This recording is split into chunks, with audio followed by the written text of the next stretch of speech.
Azimuth to bearing conversion. So, itong azimuth to bearing conversions, ito yung kailangan natin pag tayo ay mag-a-analyze ng bearing. Bearing. Alam natin ang bearing is importante sa navigation, whether sa air transport at sa shipping transport. Yan. So, doon sa mga nagsasabi na kalokohan yung trigonometry, at sa bilyar lang sila nagagamit kung naglalaro kayo sa bilyar, nagkakamali kayo. Kasi kung ang kurso nyo magpipiloto kayo o gusto nyo maging crew ng isang barko, ito yung mga gagamitin nyo. Gusto nyo maging, ibig sabihin kasi, pupunta kayo sa barko, magiging trabaho nyo is yung culinary lang sa barko o waiter o waitress lang sa barko. Hindi yun. Pag kayo nagtatrabaho sa ganyan, meron kayong masasagap na information na malayo doon sa degree nyo.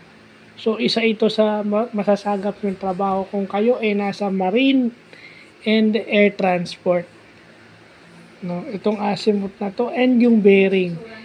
Nakalagay nga doon sa workbook ng Trigo, optional lang daw to. Sabi ni Sir Alfred, optional lang naman. Pero, nung high school kami, hindi ginawa ni Sir Randy na optional to. Tinuro niya talaga to. Kaya mas lalo ako nahirapan. So, ano lang naman yan, yung rules lang naman ng azimuth. Pag sa northeast, pag less than 90, yun yung angle niya. Then, pagka more than, may formula na. Kaya nung sa southeast, nasa ibang quadrant na siya, halimbawa,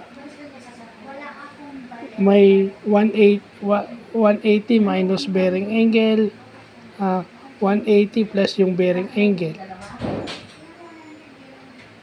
Di ba? Ayun, ang sinawid ka, tapos nakahan. Ayun, ang sabi para dito. Huwag mo maubusin ha, kabibili ko lang. Huwag ka na lang ng kanin mo doon, may kanin mo doon. Then ito,